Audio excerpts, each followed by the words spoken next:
हिंदुओं के धार्मिक कार्यक्रमों में हमने हिंदुओं को मस्जिदों पर और मुस्लिमों के घर पर चढ़कर झंडे उतारते देखा है।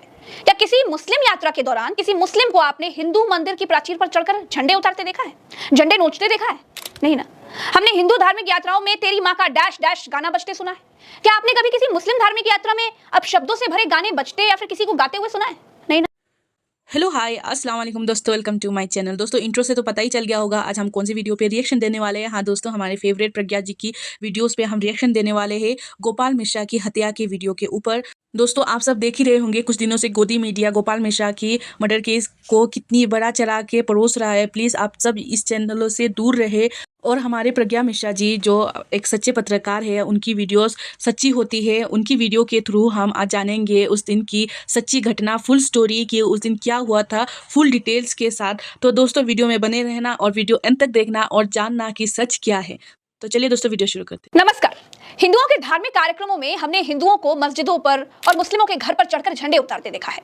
क्या किसी मुस्लिम यात्रा के दौरान किसी मुस्लिम को आपने हिंदू मंदिर की प्राचीर पर चढ़कर झंडे उतारते देखा है, झंडे नोचते देखा है? नहीं ना। हमने हिंदू धार्मिक यात्राओं में तेरी माँ का डैश डैश गाना बजते सुना है। क्या आपने कभी किसी मुस्लिम धार्मिक यात्रा में अब शब्दों से भरे गाने बजते या फिर किसी को गाते हुए सुना है? नहीं ना। यही फर्क है दोस्तों। हम हिंदुओं ने अपने धर्म को राजनीतिक टूल बना दिया है। हमारी धार्मिक भावनाओं से राजनीतिक लोग खेल रहे हैं। हमारे बच्चों को नेता चुनावों के लिए इस्तेमाल कर रहे हैं और हम होने देते हैं।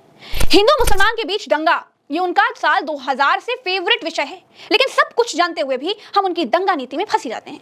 हम हिंदुओं को किसी से कोई खतरा नहीं है। अरे हम 80% हैं, मुस्लिम भाई केवल 20% हैं, इसीलिए अल्पसंख्यक कहे जाते हैं ना। हमें इस बात से डराया जाता है कि अगर वो हमारे बराबर हो जाएंगे तो हम खतरे में आ जाएंगे, और हम हिंदू इस बात से डर भी जाते हैं और इसी डर में जी रहे हैं। एक पार्टी ने कह दिया कि भैया हिंदू खतरे में है, और हमने मान भी लिया, और हमें खतरे में होने का एहसास कराने के लिए ही वो दंगा करवाते हैं। दोस्तों एक बात आप नोट कर लीजिए, ये बात मैं प्रज्ञा मिश्रा बड़ी जिम्मेदारी से कह रही हूँ। मैं लखनऊ में रहती हूँ। लखनऊ में दंगों का अपना इतिहास है। दंगे कभी होते नहीं हैं, दंगे करवाए जाते हैं, और दंगे रणनीति बनाकर कराए जाते हैं। क्या आपने कभी सोचा है कि क्यों हमेशा गोपाल मिश्रा जैसे गरीब घर के बच्चे ही धार्मिक यात्राओं में बवाल में मारे जाते हैं? क्यों किसी विधायक, सांसद, पार्षद या फिर किसी प्रधान का बेटा इसी मस्जिद पर चढ़कर झंडा उतारने के लिए नहीं होता? क्यों सांसद का बेटा किसी मुसलमान की छत पर झंडे उतारने के लिए नहीं चढ़ता? नहीं सोचा है तो सोचिए। भाजपा सरकार में ऊपर से लेकर नीचे तक धार्मिक आधार पर बंटवारे की लकीरें खींच दी गई हैं। पूरे भाजपाई कुएं में हिंदू मुसलमान की भांग पड़ी है, और आज मैं ये साबित कर दूंगी। आप सबसे पहले सबसे निचले पायदान पर खड़ी पुलिस को देखिए, सुनिए जरा, क्योंकि पुलिस वही बोलती है, वही कहती है, वही करती है जो उसे आदेश दिया जाता है।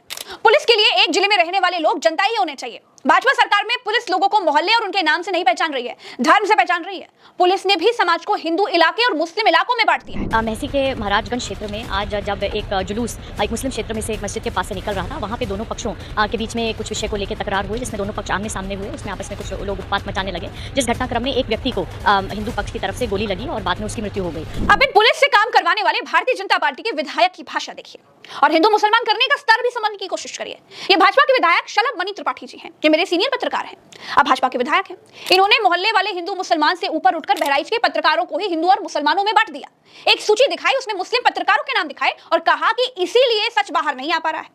अब इनके ऊपर इनके बॉस योगी आदित्यनाथ के पास चलते हैं। ऊपर से लेकर नीचे तक सबकी भाषा एक जैसी सुनाई देगी, सबकी आवाजों में आपको हिंदू मुसलमान का नाद सुनाई देगा। योगी आदित्यनाथ कहते हैं कि बटोगे तो कटोगे, एक रहोगे तो नेक रहोगे। ये इशारा किसकी तरफ है? किसको एक रहने के लिए कहा जा रहा है? और लोकतंत्र में भाजपा शासन में कानून के होते हुए कौन किसको काट सकता है? सरकार क्या भजिया तलने के लिए जनता ने बनाकर बिठाई है?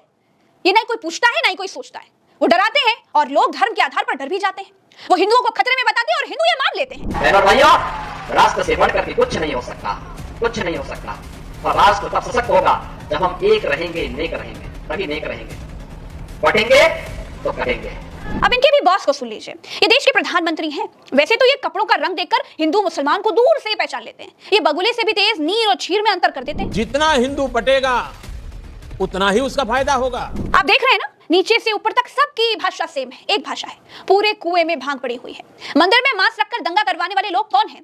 गाय के नाम पर झगड़ा करवाने वाले लोग कौन हैं? लिंचिंग के जनक भारत में कौन है? धार्मिक यात्राओं में लोगों को प्रवोक करने वाले लोग कौन हैं? उत्तर प्रदेश के बच्चे से भी अगर आप पूछेंगे ना, तो वो एक ही नाम लेगा। मुझे याद है प्रज्ञा जी की यही बहराइच का इलाका था जहां कुछ दिन पहले भेड़िए घुस आते थे, तो पूरा बहराइच एकजुट होकर के उन भेड़ियों से लड़ गया।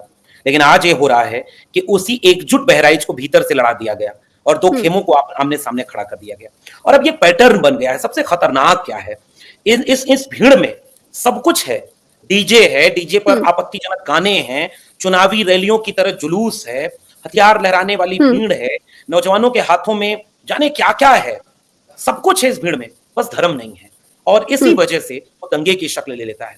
इसलिए ये पैटर्न बनता जा रहा है। और उत्तर प्रदेश में तो 10 उपचुनाव होने वाले हैं।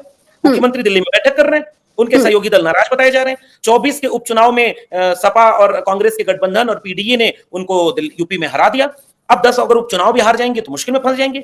जनता ऑलरेडी उनसे नाराज है, महंगाई पर जवाब दे नहीं पा रहे, बेरोजगारी कुछ मिटा नहीं पा रहे, शिक्षा बर्बाद कर दी। इसलिए ये जो भीड़ बहराइच में दिखी वो बेरोजगारों की भीड़ थी, वो अशिक्षित लोगों की भीड़ थी, जिन्हें किसी ने समझाया कि हरे रंग का झंडा अगर दिखे तो उनके घर पर चढ़कर उसे फेंक देना, गालियां देना, उत्तेजक भीड़ में नारे लगाना और फिर ये कह देना कि पथराव हो गया। ये सब कुछ सियासत के तौर पे हो रहा है। इसके अलावा ऐसा कुछ भी नहीं है।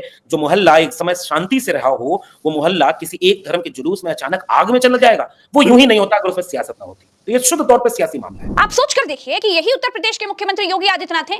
ये कहते थे कि उत्तर प्रदेश में कोई दंगा नहीं कर सकता। यही अमित शाह थे, ये कहते थे कि उत्तर प्रदेश में दूरबीन लेकर के भी कोई गुंडा दिखाई नहीं देता। तो फिर बहराइच का दंगा कैसे हो गया? क्या चुनाव से पहले दंगा होने दिया गया? दंगा सिर्फ एक दिन नहीं हुआ है, 2 दिन तक हुआ है। दूसरे दिन तो पुलिस शव यात्रा में साथ साथ चल रही थी, फिर भी दुकानें, शोरूम, अस्पताल फूंक दिए गए।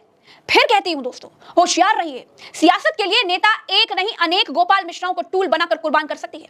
इस वीडियो में इतना ही, चलते हैं। चैनल को सब्सक्राइब करिएगा, वीडियो को दूर दूर तक शेयर करिएगा ताकि सच सबको पता चले, लोगों की आंखें खुल जाएं। राम राम, दुआ सलाम, जय हिंद।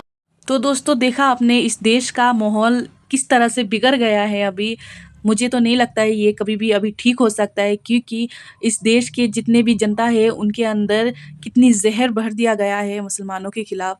तो दोस्तों प्लीज़ आप इस वीडियो को शेयर करें ताकि सब लोग सच जो है वो जान सके। दोस्तों अगर हमारी वीडियो अच्छी लगी तो प्लीज़ वीडियो को लाइक करें और इस वीडियो को ज़्यादा से ज़्यादा शेयर करें। अल्लाह हाफिज़।